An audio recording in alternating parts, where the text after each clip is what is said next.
Belthangady ತಾಲೂಕಿನಲ್ಲೂ corona virus ತಡೆಗಟ್ಟುವ ನಿಟ್ಟಿನಲ್ಲಿ ವಿಶೇಷ ಕ್ರಮ ಕೈಗೊಳ್ಳಲಾಗಿದ್ದು, ತಾಲೂಕಿನ ಮಿನಿ ವಿಧಾನಸೌಧದಲ್ಲಿ ವಾರ್ ರೂಮ್ ಎಂಬ ವಿಶೇಷ ಸಹಾಯವಾಣಿ ಕೊಠಡಿಯನ್ನ ತೆರೆಯಲಾಗಿದೆ. ಶಾಸಕ ಹರೀಶ್ ಪೂಂಜಾ ಅವರು ಒಂದು ವಿಶೇಷ ಪಡೆಯನ್ನ ರಚಿಸುತ್ತಾರೆ. ಶಾಸಕರ ಕಚೇರಿಯ ಸಿಬ್ಬಂದಿ, ಆರೋಗ್ಯ ಇಲಾಖೆ, ಪೊಲೀಸ್ ಇಲಾಖೆ ಹಾಗೂ ಆಹಾರ ಮತ್ತು ನಾಗರಿಕ ಸರಬರಾಜು ಇಲಾಖೆ, ಕಂದಾಯ ಇಲಾಖೆ ಹೀಗೆ ವಿವಿಧ ಇಲಾಖೆಯ ಅಧಿಕಾರಿಗಳು ಕಾರ್ಯಪ್ರವೃತ್ತರಾಗಿದ್ದಾರೆ. ಬೆಳ್ತಂಗಡಿ ತಾಲೂಕು ಸಾರ್ವಜನಿಕ ಆಸ್ಪತ್ರೆಯನ್ನ ಸಂಪೂರ್ಣವಾಗಿ ಕೊರೋನಾ ರೋಗಿಗಳು ಹಾಗೂ ಶಂಕಿತರಿಗಾಗಿ ಮೀಸಲಿಡಲಾಗಿದೆ. ಸಾರ್ವಜನಿಕರು ಆಸ್ಪತ್ರೆಗೆ ದಾಖಲಾಗಿದ್ದ ಇನ್ನಿತರೆ ಕಾಯಿಲೆಯ ರೋಗಿಗಳನ್ನು ತಾಲೂಕಿನ 6 ಖಾಸಗಿ ಆಸ್ಪತ್ರೆಗಳಿಗೆ ಶಿಫ್ಟ್ ಮಾಡಲಾಗಿದೆ. ಅಲ್ಲಿಯವರಿಗೆ ಉಚಿತ ಚಿಕಿತ್ಸೆಯನ್ನ ನೀಡಲಾಗುವುದು.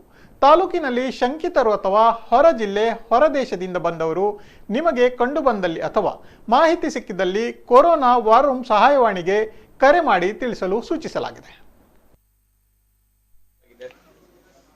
ಕಂದಾಯ ಇಲಾಖೆ ಗ್ರಾಮೀಣ ತಾಲೂಕಿನ ಯಾರಿಗೂ ಈ ತಾಲೂಕಿನ ಬಂಧುಗಳಿಗೆ ಯಾವುದೇ ರೀತಿಯಾಗಿರ್ತಕ್ಕಂಥ ಸಮಸ್ಯೆಗಳು ಬಂದಾಗ ಈ ವಾರ್ ರೂಮಿನ ದೂರವಾಣಿ ಸಂಖ್ಯೆಗೆ ಕರೆಯನ್ನು ಮಾಡಿದಾಗ ಅದಕ್ಕೆ ಸ್ಪಂದನೆಯನ್ನು ಕೊಡತಕ್ಕಂಥ ಕೆಲಸವನ್ನು ನಾವು ಮಾಡುತ್ತೇವೆ.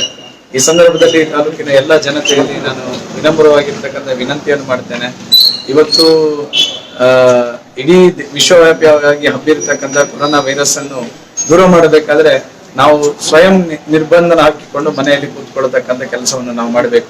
ದಯವಿಟ್ಟು ನಮ್ಮ ತಾಲೂಕಿನ ಜನತೆಯಲ್ಲಿ ವಿನಂತಿ ಮಾಡ್ತೇನೆ, ತಾವು ವಿನಾಕಾರಣ ನಮ್ಮ ದಿನಸಿ ಅಂಗಡಿಗಳಿಗೆ ಹೋಗುವಂಥದ್ದು ಅಥವಾ ಪೇಟೆಗೆ ಹೋಗಿ ವಿನಾಕಾರಣ ನಾವು ಈ ಏನು ಸ್ವಯಂ ನಿರ್ಬಂಧನ ಏನಿದೆ ಅದನ್ನು ಉಲ್ಲಂಘನೆ ಮಾಡತಕ್ಕಂಥ ಕೆಲಸವನ್ನು ತಾವು ಮಾಡಬಾರದು.